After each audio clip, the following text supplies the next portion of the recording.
What's good, y'all? It's the Demouchets REACT, and we're back with another video. Who we got today, C? Today we're back with another American reaction. So excited about this video. If you're new to us and we're new to you, make sure you scroll down, hit that subscribe button, and turn on the post notification bell because we're on the road to 200K. And we cannot get there without you guys, all right? Join the family. Without further ado, let's get into the video. Let's get it.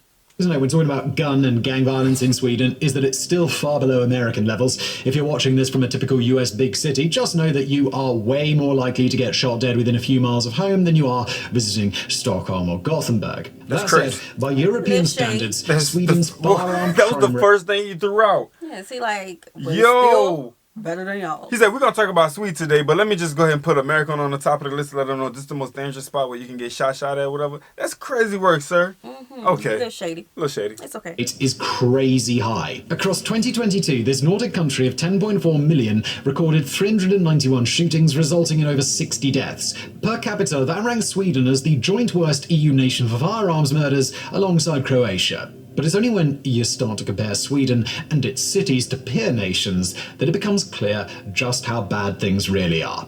In the same year that over 60 people died in Sweden from gunshot wounds, the combined total for Norway, Finland and Denmark was just 10. In the capital of Stockholm, the per capita gun murder rate is almost 30 times higher than that of London. As The Economist wrote, summing up the findings in a 2018 study, a man aged 15 to 29 in Sweden is 10 times more likely to get shot than in Germany.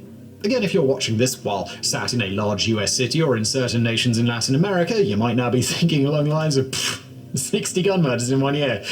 Please. The difference is that gun homicides are relatively rare across the whole EU and used to be almost unthinkable in Sweden. In 2003, the nation had one of the world's lowest gun murder rates. As recently as 2012, it could be listed as one of the planet's 10 safest countries. It's now dropped to nearly 30th place. According to a survey done by Sweden's National Council for Crime Prevention, while shooting deaths in their nation have been spiking, across most of the rest of Europe, they've been falling. Clearly, modern-day Sweden is an outlier, both on the European continent and within the context of its own post-war history.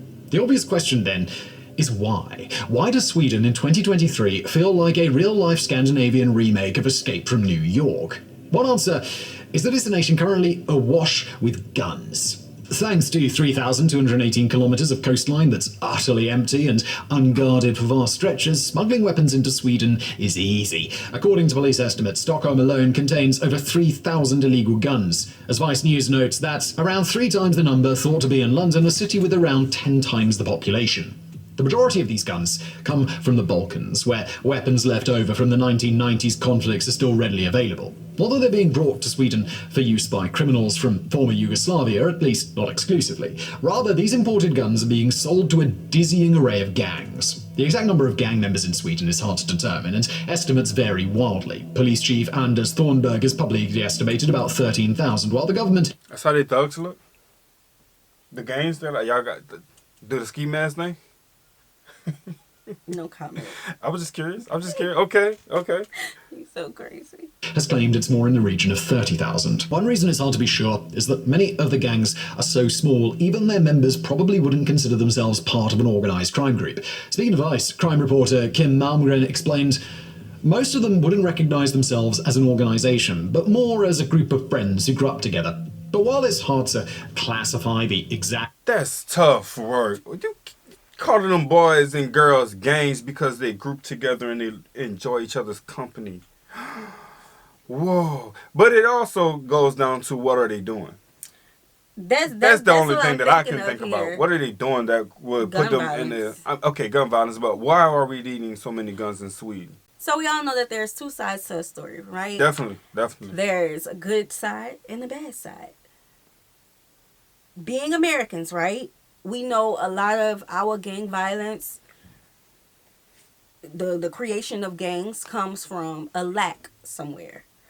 What we have known about Sweden, you know, with our, this isn't research, but our... With the videos that we actually reacted to, with the not, videos, if anything. Yeah, you know what I'm saying? With the videos we have reacted to, they're doing well for themselves. Never Swedes hear are doing much well about for gangs. themselves. This is the first time we've ever heard of this side of the Sweden story. Yeah. So when we ask, what are they doing?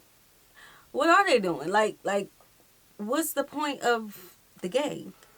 Yeah, top 10 places, top 10 safest places, in the world. And, the introduction of gangs is for what reason? You get what I'm saying? Yeah, It's really no... What territory, what are they doing? Not, I don't know, I gotta hear from y'all. And that's like a culture shock for us because... It definitely is. And we from the hood, so, we know... But they're saying they label them like group of friends. Yeah, they say they don't consider themselves. And it's not really big groups. It's like 5 and what? Maybe how much on your hand? I'm saying so. Yeah. I don't so know, what's the point of the violence? I don't know. It's a culture shock because we thought Sweden was cool. You know? He gotta go. Now deeper. we gotta watch our back. Oh no, we don't gotta watch our back. No, when you hear a gang, that's what you're hearing about. You're hearing about people being. I mean, not hearing. That's what come up in my mind as a girl who grew up in the projects. Yeah, it is different here. Yeah, a gang is different from just a group of friends. It's like they're like different. Yeah, I'm thinking of people being on the block, watching out. I'm thinking of gotta watch for hand signs, asking permission to even cross the street. That's what I'm thinking. What you doing in the side of town? So y'all gotta let us know. I'm sorry. Your mama live back here? Because if she don't, then you run around. Then what you doing around here? A number of gangs in Sweden, their effect on society can be seen all too easily. Back in September, a single 12-hour period saw a teenage rapper slaughtered outside a football pitch as children were playing, a grown man shot dead, and a young woman killed in Uppsala when her house was destroyed by a bomb erroneously left at the wrong address. All told, September was the worst month for homicide in Sweden in 4 years. Wait a minute. I've never heard. I'm trying to say it in a way. A bomb left at the wrong address? And a man getting, pew pew for free? For free? For free. And when I say for free, I'm talking about this person was innocent and it's like, and I know y'all are quick to say, well, what about all the shootings that you guys have? What about all the killings that you guys go through? Okay, it's different. But when we're looking at Sweden, we're not hearing this, y'all. Yeah, this is new to us. First time hearing something about Sweden. So, okay, let them cook. Years, with 2023 already on track to exceed 2022 in the number of shootings and bombings. It was against this dark background that Prime Minister Ulf Kristersson made a rare televised address. An address in which he told the nervous public that, quote, Sweden has never before seen anything like this. No other country in Europe is seeing anything like this. An address in which he also pledged to call in the army to help stop the bloodshed. Whether it will work is another matter, with police chiefs briefing that this is Sweden's worst security crisis since the Second World War. It seems naive to think that it could be quickly solved. Rather, the current situation is a result of decades of accidents and missteps that have finally added up to a national catastrophe. If you ever need a real-life example of the law of unintended consequences, look no further than what happened in Sweden in 2020. That year, as most of the world was trapped indoors by the pandemic, European police were quietly at work breaking the codes of EncroChat, a communications network favoured by organised crime. The result was a wave of arrests across the continent. Thousands of gangsters who talked freely on the service about smuggling drugs or ordering a hit were thrown behind bars. In Sweden alone, 400 criminals went down, including the heads of multiple gangs. At the time, it felt like a mess. So it's a drug. We've heard this story. Yeah. We've heard this story. Drugs. That's definitely territory, smuggling. If you're doing that and you're getting busted. If the smuggling is very, high profile or whatnot, like they're really doing that a lot, then I can understand them trying to stop that. Streetwise, You can't make more money than me. I'm taking over this territory. Yeah. Right, you're taking on my customers. You know what I'm saying? Yeah, so I didn't think it was this bad. Me either. I did not think that. Okay. Child. We're going deeper, y'all. We're going deeper. Let's go. For law enforcement, a killer blow that had chopped the head off countless crime families. It's only in retrospect that breaking EncroChat's codes seems like a dangerous mistake. Speaking to The Independent, Swedish journalist Darman Sully, who described how, quote, the arrests led to chaos, where very young gang members are now fighting for dominance of the lucrative drugs market. One of the key words in that sentence is young. With the old generation of crime bosses gone, Sweden seems to have become a playground for children acting out their gangster fantasies. The only difference being that these games have deadly consequences. A 2021 Swedish police report into young gang members found a low threshold for lethal violence, as well as, quote, lack of respect for human life and the indifference to the risk of harm to third parties. You can see how this translates into real-world harm just by looking at some of the recent stories to come out of the country. In 2023, a 13-year-old was shot in the head execution style in a Stockholm suburb. Back in 2020, 2 teenagers were tortured and raped in a cemetery as a form of punishment. Often, these brutal crimes aren't even committed for money or control of lucrative drugs routes. They're more linked to teenage obsessions, issues of respect, or of showing dominance. It didn't used to be like this. While Sweden has always had gangs, they tended to be structured more like traditional cartels, biker gangs, or crime empires linked to the Middle East with strict hierarchies and bosses controlling everything. This is the model you'll still find in other European countries like Germany, the Netherlands, or Belgium.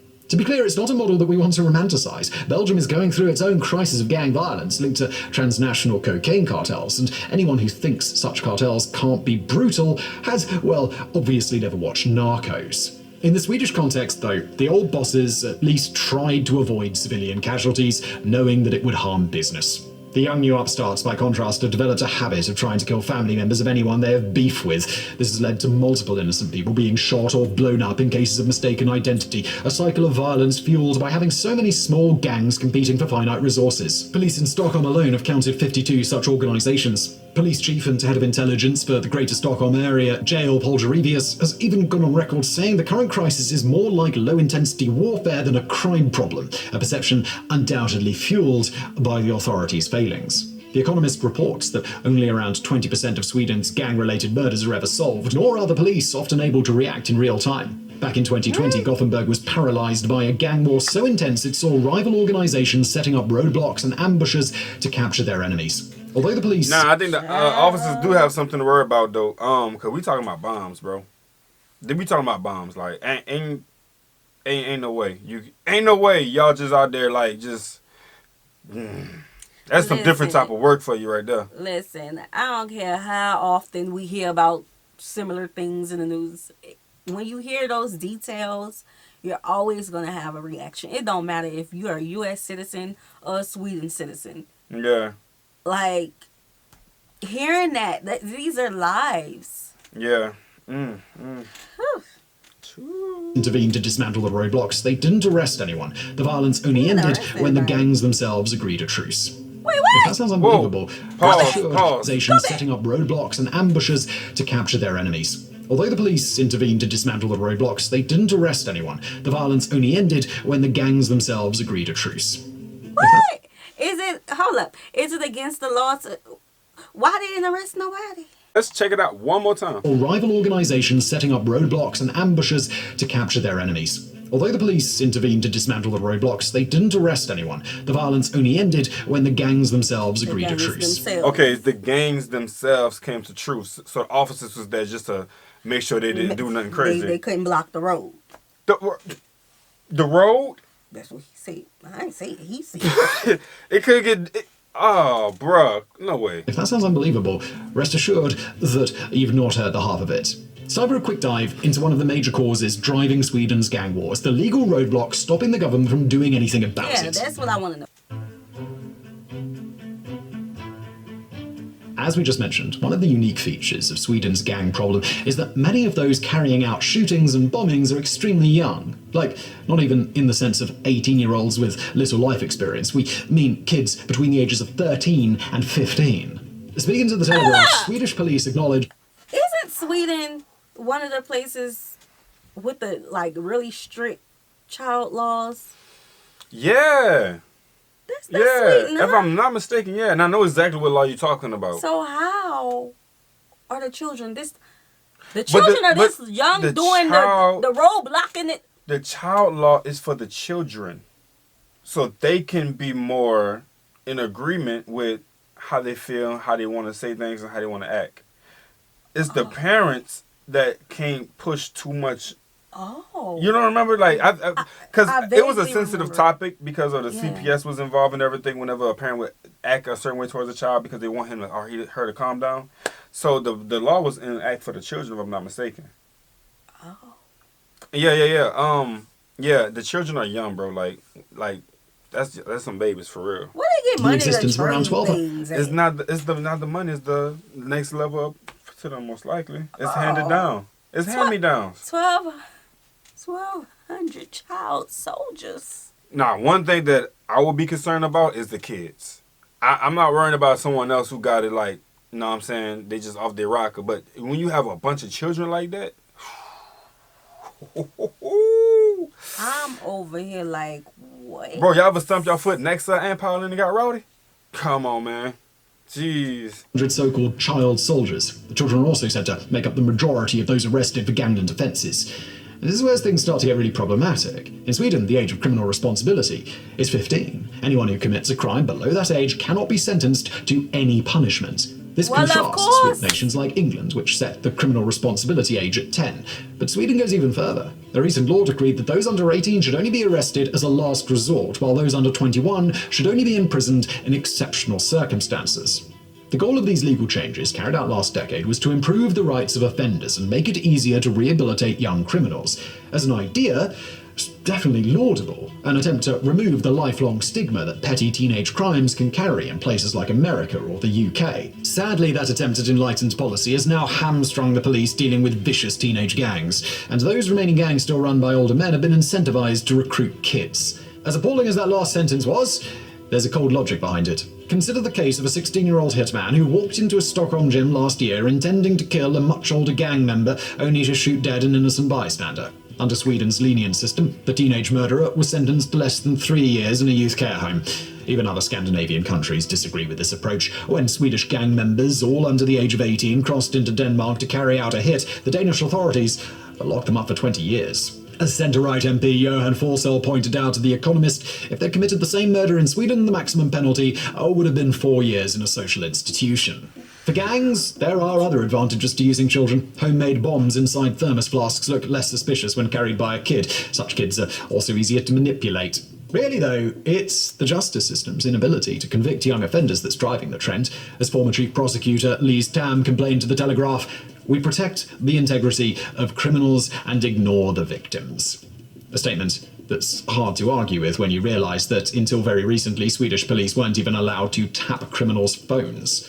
Still, the current problems aren't solely a byproduct of an extremely lenient legal system. Despite a 75% increase in budget in recent years, Sweden police forces are still comparatively underfunded and undermanned. As recently as 2020, the country could boast only 2 police officers per 1,000 residents, compared to 3 in Germany. Within the EU, only Denmark, Finland, and Latvia have fewer police officers per capita. Admittedly, these... Am I tripping? I thought Sweden was one of the countries... Hold up, I'm trying to get my facts together. I thought Sweden had it together. This video deserves a little run and shout real quick, because this is some off the wall news that never really. This is not making sense. And yes, as an American, I'm shocked. Yeah, we're not immune to listening to this stuff. It's like I don't know, bro. I have some things obviously that I feel like that can be said. But he's saying it all, y'all. I mean, he's making it plain. They stressing me out because they be having some bad literature. Oh look, little churn. Did you say somebody? Did you say somebody a slipper last time and everybody was just going off their rocker, bro? The Balkans. It was like, whoa. Would be the one to go to jail. Yeah. It's, I was saying, it was the Balkans with the fireworks or something. No, it was the Balkans at school or whatever. We was watching that video, and I said, "Oh no, it was Denmark with the fireworks." It was both of them. Oh. And I said, "I'm gonna get my slipper." They said they wouldn't be the ones to go to jail. You would be. Yeah, because they running around with fireworks that is explosives. I'm talking about literally explosives, bro. Like right next to people's cars, houses, nice days, and it's just crazy work. Throwing it in the garbage can and stuff. Child, listen, them little churn. The thing about this video so far, when it came to these interactions with doing harm to another person, it all sounded like a miss. Yeah. These innocent people that's being hit for no reason. Right. That's a problem in itself. Yes, because their brains are not fully developed. Yeah. You know, 100%. And they thinking off of emotion and what they think is right, and they're easily manipulated and bad influences with children, and they all together and they all thinking. You know what I'm thinking of right now? I'm thinking of Alfalfa. What's the movie with Alfalfa? Dennis? No, not Dennis the Menace, child. Alfalfa with all the little kids, huh? What is it called? Little Stooges? Is it that? I'm thinking of a movie and I'm not going to... Alfalfa. Yeah, I know what you're talking about, but this is the whole gang. That's Dennis. No, that's not Dennis. It's Alfalfa. The little Stewarts or something like that? I don't know the name, but y'all know what I'm saying. I'm thinking of that group. And so now I'm trying to picture 1,200 of them. 1,200. Those soldiers. kids was more exploring on the other end, though. Yes. There was other end of the spectrum, but could you imagine... Yeah, that's some cold work for you. Kid walk up to you and he got intentions? Right. Nah. The kick in the knee hits different now. Listen. They having concoctions. Yeah. It ain't a kick in the knee. When I read this title, I'm thinking it's gonna be, adults and like a poison rat. Like where it went wrong. But they saying children. It makes sense. Yeah. I'm shocked. Listen. All right, we're going to go ahead and keep it. Figures are now slightly out of date. Sweden has been on a police hiring spree not yet visible in Eurostat data, with a goal of adding 6,000 new frontline officers by 2024. But even this increase is below where police chiefs want it to be. The chief of the Gothenburg police has asked for 10,000 more cops to be added. Oh. So yeah, it's fair to say that the entire legal apparatus in Sweden is facing challenges that have helped fuel the escalating crisis. Even so, we still haven't answered our title question. How did things get so bad? Great question. To do that, we're going to have to turn our attention to another key ingredient in the nation's combustible mix. An ingredient that many Swedes find too controversial to even talk about. A failed set of immigration policies. Now, the trouble with discussing immigration and crime is that it can effectively sweep away all nuance, reducing what is an extremely complicated topic into just another front in the never-ending culture wars. However, it's also a topic that we need to at least try and broach. According to The Economist, some 50% of Sweden's gang members were born abroad. Even those born in Sweden are highly likely to have parents who weren't. 85% of those involved with gangs have what the magazine termed an immigrant background. In most cases, that means Iraqi, Somali, Lebanese, Turkish, Syrian, or Balkan heritage. For some on the right, this is as far as the discussion needs to go, further proof that immigrants are inherently criminal. Yet, to stop here would be to ignore the fact that this is unique to Sweden. As the Telegraph, hardly a bastion of lefty wokeness, has written, yes, the 2015 asylum wave saw Sweden import all kinds of criminality among the record numbers of people it took in. But Germany took in even more and doesn't have such problems. So what then is it about the Swedish immigration system that has led to so many young men with foreign backgrounds turning to organised crime? At least a partial answer comes from the last two prime ministers. According to Sweden's current centre-right leader, Ulf Kristersson, quote, "It is an irresponsible immigration policy and a failed integration that has brought us here." Before Liz Barr in 2022, his centre-left predecessor, Magdalena Andersson, had meanwhile declared that we now have parallel societies in Sweden. We live in the same country, but in completely different realities. It's in those two quotes that we can begin to get a sense of the true root problem, an absolute failure to ensure peoples of wildly different cultures have any means or incentive to integrate. And the issue is tied up in housing, or perhaps more accurately, housing and a lack of forward planning. For such a small nation, Sweden is stupendously diverse. While its population is roughly similar to that of the Czech Republic, the 2021 census found that fewer than 5% of Czech residents were born abroad. In Sweden, that number is more like 20%. While its population is roughly similar to that of the Czech Republic, the 2021 census found that fewer than 5% of Czech residents were born abroad, like this guy. In Sweden, that number's closer to 20%. Much of this has been fueled by Sweden's self-image as a humanitarian superpower, a place not afraid to take in those fleeing conflict or persecution. Between 2012 and 2022, the number of foreign-born residents rose by 680,000, in large part driven by refugees. Unfortunately, Sweden's welcome often doesn't extend much beyond opening the door. Swedish crime reporter Diamond Sala, who himself born in Kosovo, has described how the only housing often available to migrants is in suburbs far from cities where, quote, "the schools are poor, there is high unemployment, and many do not speak Swedish." An approach, he said, makes people outsiders.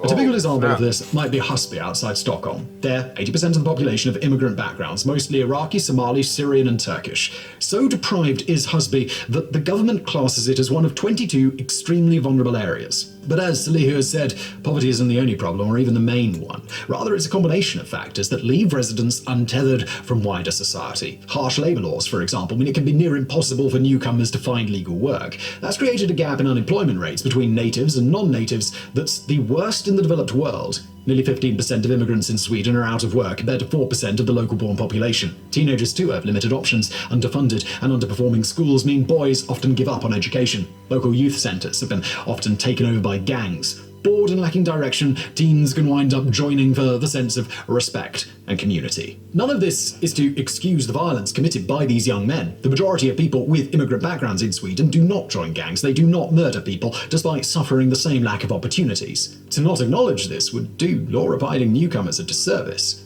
Still, these factors may at least explain why these communities are such fertile ground for gang recruiters. Speaking to The Independent, Darman Salihu summed up his thoughts on the issue of immigration and gang crime in the country thusly. Both the Conservatives and the Social Democrats who have governed Sweden for decades have been passive bystanders to an ever-evolving problem of segregation and lack of integration. Maybe it's not the migration, but the lack of planning for a new society that is the culprit.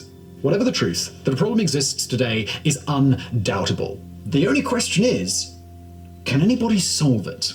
As we're working on this piece, Sweden received some unexpected good news. Gang leader Rawa Majid, known as the Kurdish Fox, was arrested crossing the border from Turkey into Iran. As a resident of Turkey, Majid had spent years directing criminal activity and murders in Sweden from abroad.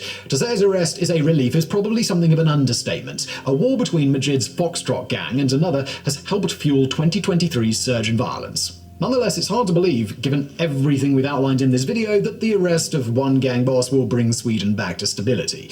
No, to change the nation's trajectory is going to require much deeper fixes. Thankfully, the ruling coalition already has some ideas. The only problem is, no one is sure if they're going to work. One of the basic steps the current government is taking is to try and make the criminal justice system tougher. That means stuff like increased sentences for gang crimes tied to parole conditions and doubling the minimum penalty for gun crimes. It also means the creation of new youth prisons. As we mentioned earlier, a 16-year-old murderer in Sweden will currently serve less than 4 years in a youth care home for his crime, and with the new bill, 15 to 17-year-olds who commit a serious crime will be sent to something closer to an actual prison, with the first one slated to open in 2026. While that won't solve the problem of the high age of criminal responsibility, it will at least hopefully create some deterrence. At the same time, the number of prison places for criminals over 18 will be doubled. For victims of teenage gangsters, this step will undoubtedly offer comfort. But it's not totally clear whether it's going to work to lower crime rates. Professor in criminology and department head at Stockholm University, Felipe Estrada, did a long interview with his faculty's website where he cautioned that Sweden's narcotics market is so lucrative that gangs will likely have little trouble finding new recruits to replace those imprisoned. He also expressed reservations about another tool police will be given, the power of stop and search. Stop and search is a measure whereby police can create a temporary zone inside of which anyone can be searched without the officers needing to prove they suspect them of a crime. Such powers are already used widely in England and Wales, where they're extremely controversial because of the disproportionate way that they target minorities. A practice which some argue increases friction between officers and the communities that they serve. Still, these powers can also lead to the discovery of weapons or serious drugs, thereby hopefully discouraging criminals from carrying either. The final major new tool Sweden is considering is something known locally as Sluta skjut, which translates as stop shooting. However, American audiences are more likely to know by the name Group Violence Intervention. An American idea pioneered in inner-city neighborhoods in places like Chicago and Boston, GVI subjects known gang members to mandatory call-ins. At these sessions, they are confronted by victims of gang crime and then offered pathways out. If they don't take the exit ramp, they're warned that the police will crack down on them remorselessly. In neighborhoods in Boston and Chicago, GVI led to drops in youth homicide of up to between 37 and 63%. Nor is it an idea completely alien to Swedish culture. Things got so bad in the city of Malmö that a pilot program was launched in 2018 and later integrated into regular police work. The results seem to speak for themselves. In 2018, Malmö suffered 12 fatal shootings. By 2020, it was reduced to just 3. Although it spiked back up to 5 in 2022, that was still fewer than in 2018 or 2019. According to Radio Sweden, under the programme, quote, the number of shootings and explosions in Malmö has gone down by 40 to 60%. However, there was one major caveat. According to the National Council for Crime Prevention, it's not certain GVI was solely responsible for this dip in crime. It could be that other factors were at play. Still, these new programs and police powers, a mixture of progressive and conservative approaches, may be the best chance Sweden has at reducing its stratospheric gang crime rate. We can only pray that they work out. At the end of this video then, it's hopefully clear that Sweden is an extremely complex place, a place where good intentions and a culture of tolerance have accidentally given rise to a spate of bombings and shootings that leave people feeling unsafe even in their own homes. To be clear, we're not saying the country is some sort of crime-ridden hellhole. The overall crime rate remains about the European average. The US government's Sweden travel advisory notice doesn't even mention gang crime, instead focusing on the threat of terrorism inspired by a recent spate of Quran burnings. If you fly to Stockholm tomorrow, your experience will almost certainly be calm and enjoyable. Nonetheless, within the context of its own post-war history, the fact remains that Sweden is experiencing a level of gang violence it's never seen before. Okay, we're gonna stop it right there. One thing that always made me think though is that longer sentences, okay, we get that, but what about the birth of this that's creating the gangs? What happened to just dismantling that? Right. Understanding why the minds are shifting, understanding why the people are getting agitated, understanding why they have to click up and do destructive things. What is birthing these mindsets and these new these actions out of these people? Once you can get that out the picture, then you have a more clean slate of people coming in and that's doing more positive stuff. Yeah, and even let's say that the topic was brought up about immigration. I don't like talking about immigration because it's such a sensitive topic. Yeah. No matter if it's in the United States or in Sweden, it's a sensitive topic. And since that seems to be a problem of some of them, they need to go into where the children are. Go into the schools, go into the centers that they are taking control of. Like we had DARE programs, we had Scared Straight programs. Yeah. You got to reach the children where they are. I think that's the same thing I'm saying as well. You got to start from where the source is. Dismantling that helps the people become a little more aware of what's happening. You know what I'm saying? Like, you see the steadiness. Like, there's always a season when the streets get rowdy. There's always a time where people start to do or act up in a certain way. And if you can figure out around what time of the season these things are happening, hey, and if it's just year long, then, I mean, we got a lot of work to do. Yeah. You know? I never thought that they would be looking to the U.S. for a page in the book. Bruh. But Lord, listen. Yeah. Yes, sir. I told y'all, we went into this video thinking that it would have been, somebody who got poisoned. Not poisoned literally, but you know what I'm saying? Like, a lot of people are, have these values in life, and there's just one person who poisoned everybody, the minds of people. That's what we thought. We didn't think it was going to be the children. Y'all know how I feel about children. Y'all know every time I see children on a video, I'm like, oh, the kids. I love kids. I am a mom. So just to know that that's where a majority of the gangs are. Wow. What happened to these? I thought this was optional. I mean, if not anything, what happened to this? The verbal talk. But it's not just that. It's drugs involved. It's exactly. The concoctions they making involved. The concoctions is crazy. I'm going to call it that, baby. It be flagging when you say certain things. Yeah. I love to hear what you got to say. And again, just because a person may not live by it, don't mean it's not happening. Yeah. Or it can't ease over into your neck of the woods as well. Because when something starts and no one takes control of it, it spreads. Yeah. Simply as that. So I would love to see what you guys feel about this and how it's, you're actually in those spaces. You know what I'm saying? You can speak more about it than others. Yeah, and I'm still shocked. A Swede sent this, by the way. Okay? Because they know we feel. We show the good and the bad. Yes, sir. So we come and try to say all that haterade stuff. All right. Haterade is so classic. See, the haterade is classic. All right, y'all. We hope you guys enjoyed this video with us. Be sure to subscribe. We'll see you soon. Peace.